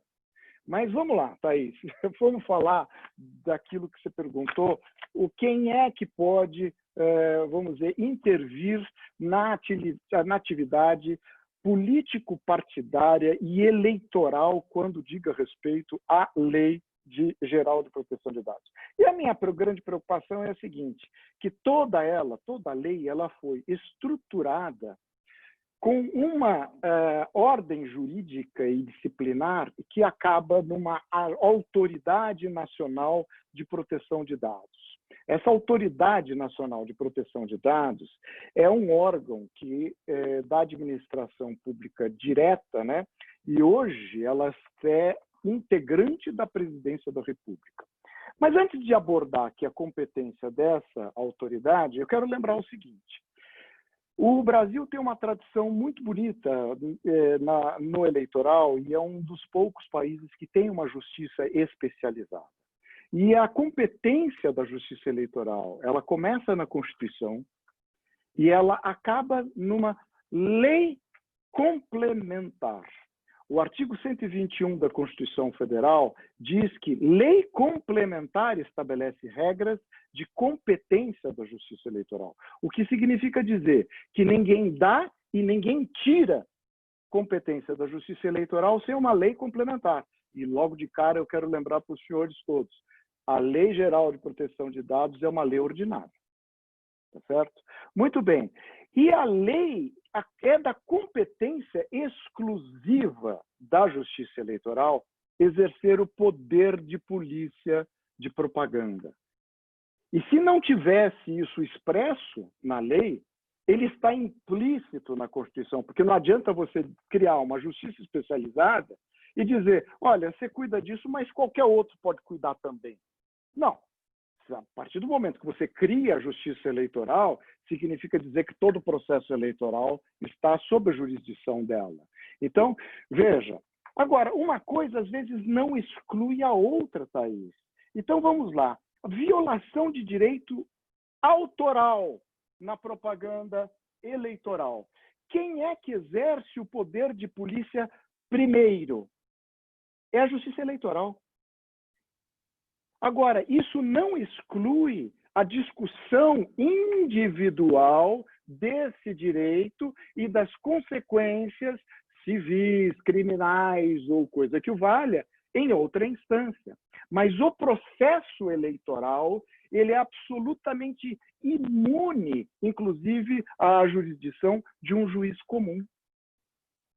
Ele não pode, um juiz comum não pode mandar tirar do ar uma propaganda eleitoral em rádio e televisão que viole direito autoral. A única autoridade que pode fazer isso é a Justiça Eleitoral. Muito bem. E aí, nós olhamos para a Lei Geral de Proteção de Dados e vemos que o seguinte, compete à ANPD, por exemplo, fiscalizar e aplicar sanções no caso de tratamento de dados realizados em descumprimento dessa legislação mediante processo administrativo que assegure o contraditório, a ampla defesa do direito de recurso. Ou seja, um órgão subordinado à Presidência da República pode sancionar um partido político. A mesma coisa, veja só, realizar, isso está no inciso 16 desse artigo, que, para quem estiver acompanhando, é o 55J, realizar auditorias ou determinar sua realização no âmbito da atividade de fiscalização de que trata o inciso 4º, com a devida observância do inciso 2, caput, sob tratamento de dados pessoais efetuados pelos agentes de tratamento. Você imagina o seguinte, uma agência subordinada à presidente da República resolve fazer uma auditoria no cadastro do seu partido. Que bacana! Eu quero ver como é que você está fazendo esse tratamento aí, coisa e tal. Muito bem, deliberar na esfera administrativa em caráter terminativo sobre interpretações dessa lei e suas competências e os casos omissos. Veja só, essa autoridade, essa repartição ligada à presidência da República, ela vai dar interpretações para os partidos. Então, na próxima eleição, vamos aguardar o Tribunal Superior baixar resoluções e essa mesma autoridade também para falar das eleições. Mas, vamos lá. O artigo 55K diz: a aplicação das sanções previstas nessa lei compete exclusivamente à ANPD. Chico, está aqui o que eu digo, que é uma lei geral, e está na Constituição o que é uma lei especial. Agora, mais do que isso é Constituição. Tá certo? Nós estamos falando aqui de competências fixadas pela Constituição Federal e por lei complementar. Tá certo? E essas competências da Justiça Eleitoral, ainda que elas não encontrem, vamos dizer, uma expressão positivada, ela tem uma competência implícita pelo simples fato da Justiça Eleitoral existir. Você não pode ter atividade política, quer me parecer, sujeita a uma jurisdição administrativa. Eu acho que era isso o principal que eu tinha para dizer nesse momento. O que eu queria terminar aqui é o seguinte: eu tive a grata satisfação de ver 2 estudiosos sobre o tema que não estão tratando a lei geral como eu tenho visto ser tratada na doutrina, porque eu vi artigos e manifestações dizendo: olha, a lei é geral, ninguém escapa. É uma interpretação que, além de ser absurda, ela desconhece um princípio geral de hermenêutica que, onde exista tratamento de lei especial, a geral não se aplica. Então, essa pretensão, e eu não sei por que deram esse predicado à lei. Por que não é lei de proteção de dados? Não, ela teve que ter esse lei geral. Olha, ela seria geral se fosse apenas uma lei. Como o Código Civil. O Código Civil não é uma lei geral das relações privadas. Tá certo? Então, esse geral foi essa pretensão, na verdade, essa usurpação, essa pretendida usurpação do campo normativo especial. Obrigado, Thaís. Desculpa se eu Rica, falei não, demais. ótimo. Eu achei ótimo, acho que também todo mundo que está assistindo, o Rafael e o Chico, tenho certeza também gostaram muito dessa sua colocação, é muito pertinente. Rica, me fala, aí, nesse ponto, nesse momento que você, então, inseriria aquela sua colocação, que você já me falou, de que, enfim, a LGPD não pode se aplicar aos partidos políticos como se aplica a Casas Bahia, né? Os partidos políticos não Mas são... de modo algum. Você tem que pensar uma diferenciação, tá? Eu vou usar umas empresas que não existem mais, né? As lojas Arapuã, elas podiam estar sujeitas à Lei Geral de Proteção de Dados, tendo em vista a possibilidade do legislador disciplinar tanto uma atividade comercial empresária quanto uma atividade de organização civil que atue, vamos dizer, no mercado, na convivência das pessoas, de uma forma uniforme. Nós estamos aqui a tratar de um assunto muito sério, é de política. E a política, ela não se subordina ao mesmo regime que o Facebook. Ela não se subordina ao mesmo regime que uma atividade empresária que anuncia sabonete. Então, é disso que nós precisamos pensar nessa diferença. Sim, é uma atividade política e ligada à democracia, né? Exato. É curioso a É gente mais lembrar. relevante nesse sentido, né? Tem um Isso. valor maior a ser defendido. O partido político, a despeito da Constituição Federal dar a ele uma personalidade jurídica privada, ele é um ente constitucional. Ele tem uma gestão e uma autonomia privada, mas ele tem uma função constitucional, ele tem um monopólio das candidaturas, ele tem um monopólio da disputa eleitoral. E, portanto, nós não podemos separá-lo de uma situação institucional componente do direito de Estado. Ele faz parte do nosso sistema. Muito bom, bacana, muito bom. Chico, quer fazer algumas últimas considerações aí, que daí eu vou passar para as perguntas, se tiver perguntas aqui do chat, os ouvintes que quiserem fazer perguntas, então podem fazer pelo chat aí e eu vou tentar depois, daqui a pouco, responder essas perguntas. Quer dizer, passar para os panelistas responderem. Vai lá, Chico. Eu acho que até a gente já completou algumas rodadas. Então, por mim, já poderia passar para perguntas, mas já que você passou a palavra para mim, Thaís, eu vou só trazer uma reflexão para concordar com o Dr. Ricardo no seguinte sentido. Isso sempre me preocupou. Desde que eu comecei a olhar para esse assunto, essa história de ANPD fiscalizar partido político. Eu não acho adequado. Não acho. Acho que, inclusive, se acontecer, vai ser necessário provocar o judiciário para que o judiciário trace uma linha no chão e diga daqui não dá para passar. Né?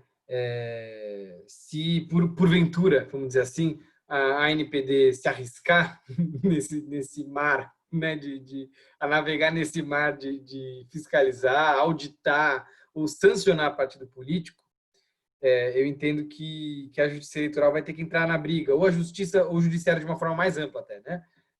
Entrar na briga mesmo. Porque qual que é o ponto aí? A Justiça Eleitoral, né, na verdade é uma nota de rodapé na exposição do Dr. Ricardo. A Justiça Eleitoral é a guardiã de um princípio que as outras não são, que é o princípio da igualdade de chance, né? Que é a ideia de igualdade de chance. Então, proteger o pleito e a integridade das eleições. Nenhuma outra tem essa condição. Então, não faz sentido, porque levanta suspeita a ANPD atuar politicamente em relação aos partidos ou durante as eleições. Porque se ela fizer alguma coisa, isso eu já conversei com o Rafael várias vezes, se ela fizer alguma coisa, levanta suspeita, porque olha só, ela está interferindo. Se ela não fizer nada, também levanta suspeita da parte, por exemplo, se algum partido tiver efetivamente fazendo alguma coisa problemática, né? Então aí a pessoa vai falar, poxa, mas ela fiscalizou X, mas não fiscalizou Y. Por que não fiscalizou Y? Né? Então, melhor coisa a se fazer, não deixar que a ANPD entre nessa seara. Agora, qual que é o ponto aí? Eu tenho dito que a gente precisa construir entre o direito eleitoral e a proteção de dados, uma ponte entre os dois campos. E essa ponte significa a gente entender como que uma eventual ANPD, uma vez instalada, pode cooperar com a Justiça Eleitoral, pode ajudar a Justiça Eleitoral no que couber ou no que for requerido pela Justiça Eleitoral. Né? No seguinte sentido, será que a ANPD não pode ajudar no sentido...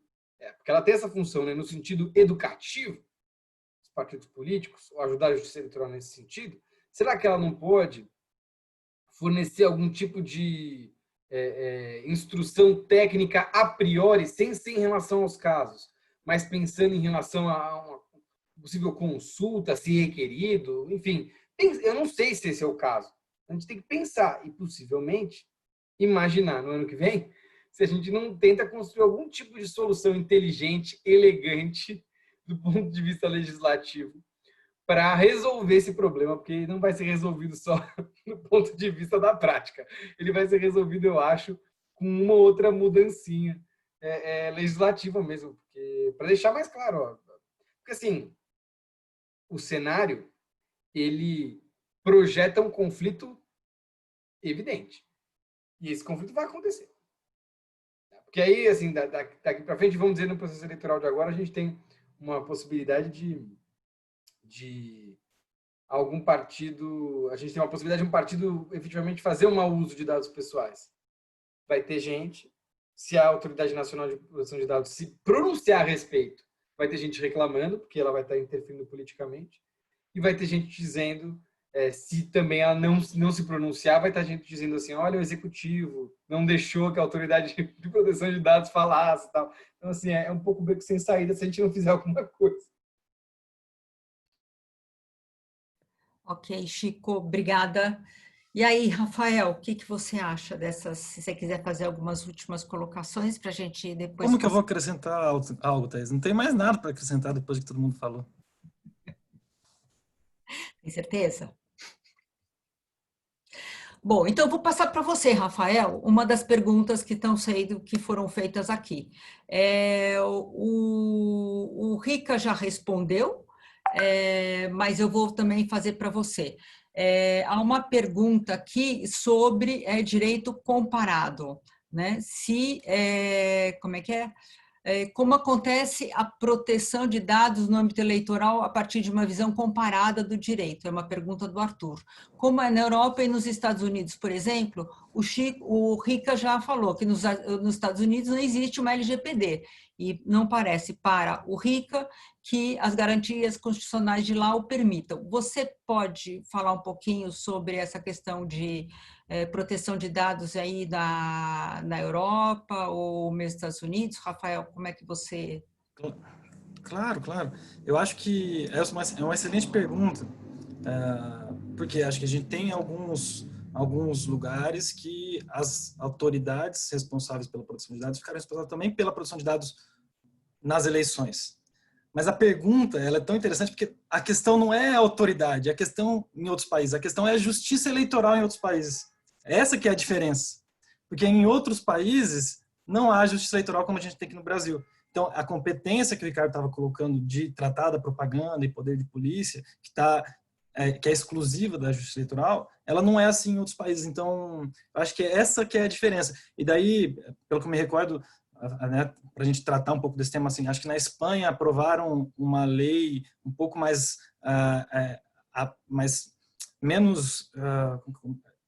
protegia menos o debate eleitoral do ponto de vista dos dados eleitores, e que chamaram até como uma legalização da Cambridge Analytica lá na Espanha. Acho que Portugal fez um caminho inverso, tentou restringir um pouco mais, e acho que se o Chico puder também, acho que talvez tenha acompanhado isso mais um pouco de perto, se você puder lembrar de outras, Chico, que eu me recordo é isso. Mas acho que é isso, a questão é que lá a gente não tem justiça eleitoral, esse é o ponto.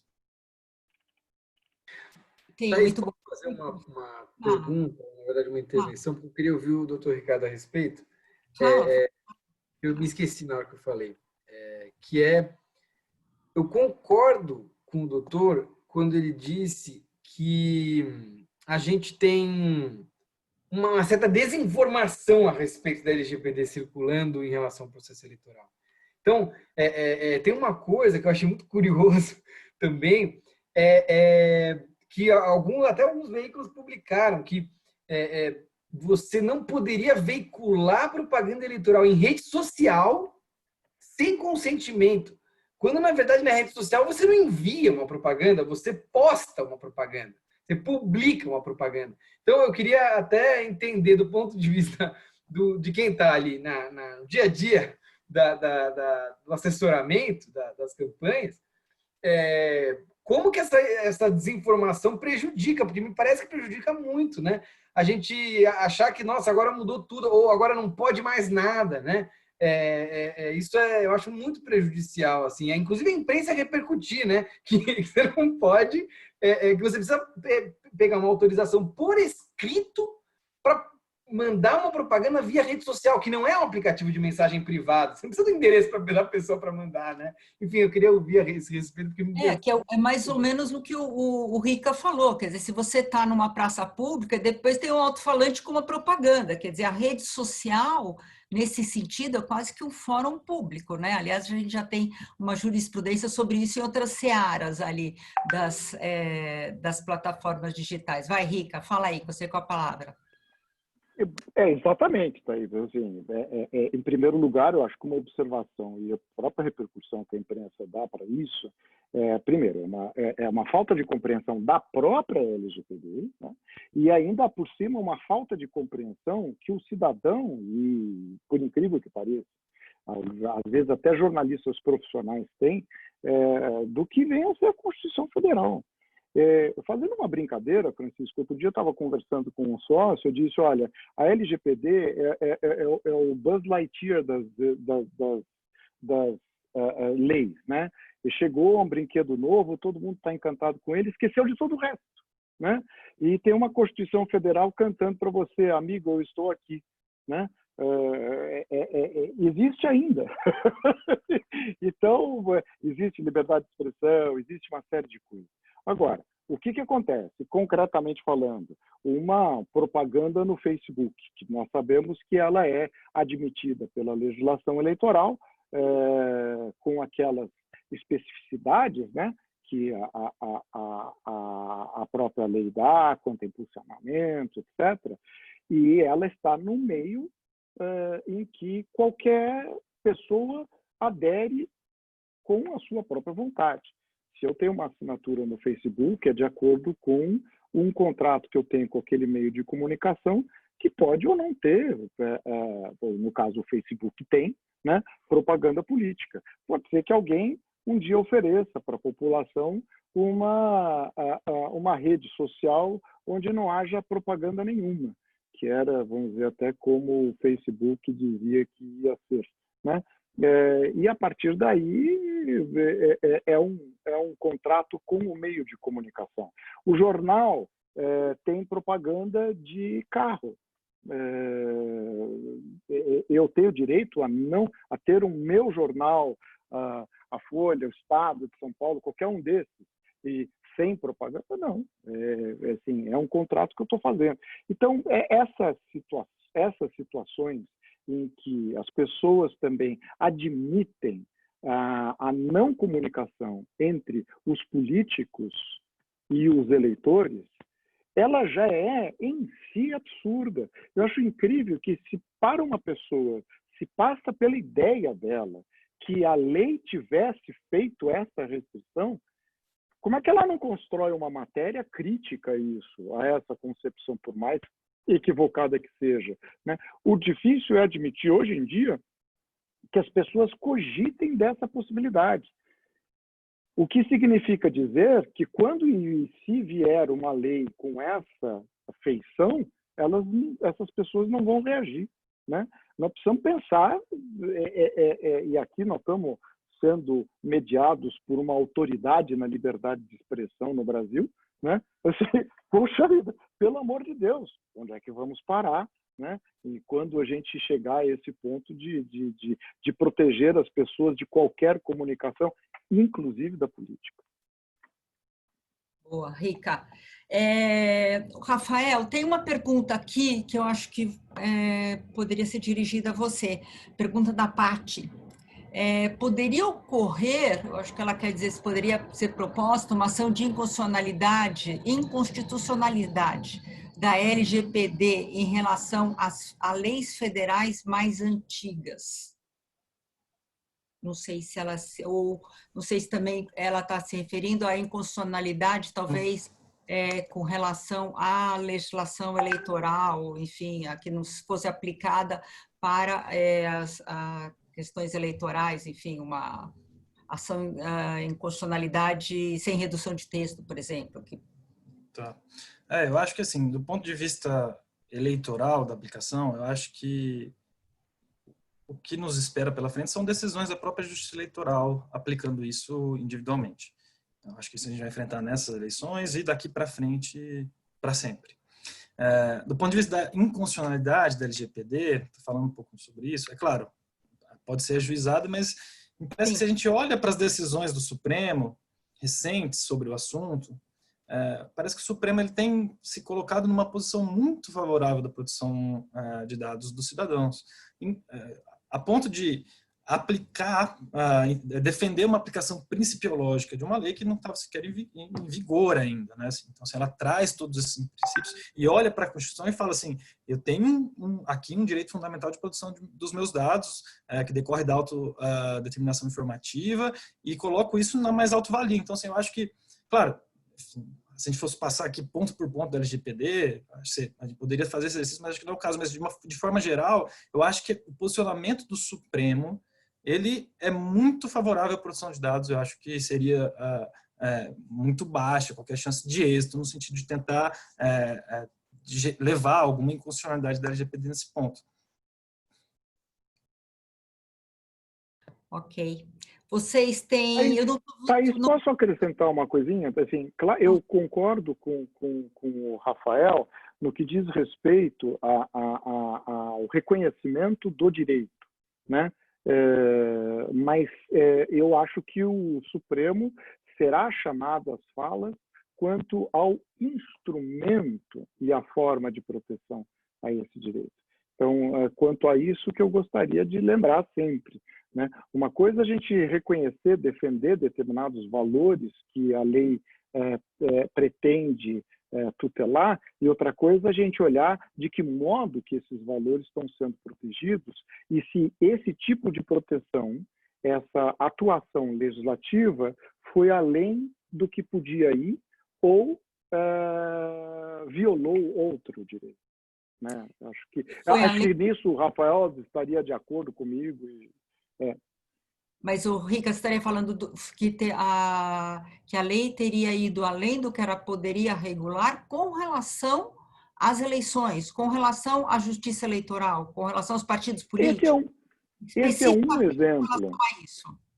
Este é um exemplo, né? Assim, porque é a matéria-prima da nossa discussão aqui, que é o ambiente político eleitoral. Né? Eu não descarto, por exemplo, uma discussão, eu não sou um especialista nisso, uma discussão a respeito da aplicação da LGPD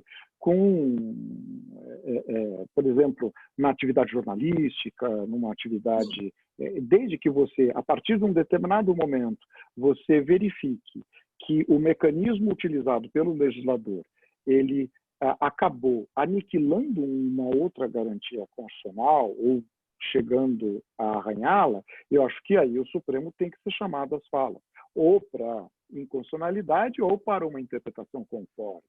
Tá Sem certo? redução de texto, enfim, como tem sido no proposto. Caso que eu, claro. No caso que eu tenho mencionado, que nós estamos dizendo aqui, eu acho que ainda há um grande espaço para que o Supremo Tribunal Federal, e aliás, o Tribunal Superior Eleitoral, ele faça uma interpretação conforme da LGPD. Assim, superada a questão do artigo 16, que na minha visão, está restrita ao processo eleitoral e não outras coisas, tá? Superada essa discussão, eu também acho o seguinte, que o fato da lei assegurar determinados direitos e princípios não significa que a justiça eleitoral, com sua autonomia e sua competência exclusiva, ela regulamente isso com a especialidade eleitoral. Tá certo? E chame para si a fiscalização e o cumprimento desse direito. Com base, talvez, até mesmo nos princípios, enfim, da própria LGPD, né? Claro. Ela deve, a própria Justiça Eleitoral seria a autoridade, né? Claro. Vamos supor, eu não quero me prolongar e monopolizar muito, mas vamos supor que nós não tivéssemos nenhuma crítica quanto à aplicação completa da LGPD aos partidos políticos e às candidaturas. Tudo aquilo onde você lê que a autoridade faria, aquela autoridade, essa agência presidencial, assim, esquece. Onde está dito autoridade, você tem que colocar o Tribunal Superior Eleitoral. Perfeito. Okay. Porque o poder de polícia na propaganda eleitoral e na política é exercido exclusivamente pela Justiça Eleitoral. Mas não é tão simples assim, evidentemente. Bom, e fora que todas as outras questões, aí até mesmo a questão do consentimento, que é uma das discussões que tem sido muito tratadas, até isso daí vai ter que ser interpretado, né, pelos tribunais, pela Justiça Eleitoral e pelos outros tribunais, enfim, tudo vai ter que ser interpretado, aí a extensão desse consentimento, como se obtém esse consentimento, qual é a adequação, né, o inequívoco, como é que está. Gente, eu acho que estamos chegando ao fim, não tem mais perguntas aqui do público, mas nós ainda temos quase 80 ouvintes. O nosso presidente aqui da Comissão de Direito Eleitoral da OAB de São Paulo, o doutor Hélio Silveira, está agora, deu as caras, né? Apareceu aqui. Hélio, quer fazer alguma colocação? Eu já, desde logo, eu já quero agradecer, então, a OAB, vou me despedir do a coordenação passa agora a ser do Hélio, e muito obrigada, Rica, Chico e Rafael, pela participação aqui, pela colaboração. A coordenação continua sua, pelo amor de Deus. Eu só vim aqui dar um abraço para vocês, só vim dar um abraço e agradecer demais o webinar, foi maravilhoso. Aqui nós estamos recebendo mensagens de elogios, de apoio a vocês todos, foi muito bom. Obrigado, Thaís, obrigado, Ricardo, obrigado, Rafael, obrigado, Chico. E queria, a minha entrada aqui é só para dizer o seguinte: dia 5 de outubro voltamos para debater propaganda eleitoral, e dia 7 de outubro, uma em cima da outra, voltamos aqui para discutir prestação de financiamento e prestação de contas. Então, fica o convite aberto a todos para voltar a participar. E eu devolvo a palavra aqui a Thaís, por favor, continue e faça o encerramento. Muito obrigado. Gente, muito obrigada por estarem aqui, por terem nos ouvido. Enfim, me despeço e obrigada, Chico, Rica e Rafael, então, pela participação, e ao Hélio, é o presidente da OAB. Até logo, gente. Muito obrigada. Tchau, gente. Obrigado. Tchau. Tchau. Até logo, um abraço a todos. Thaís, parabéns. Você que é parabéns. Parabéns,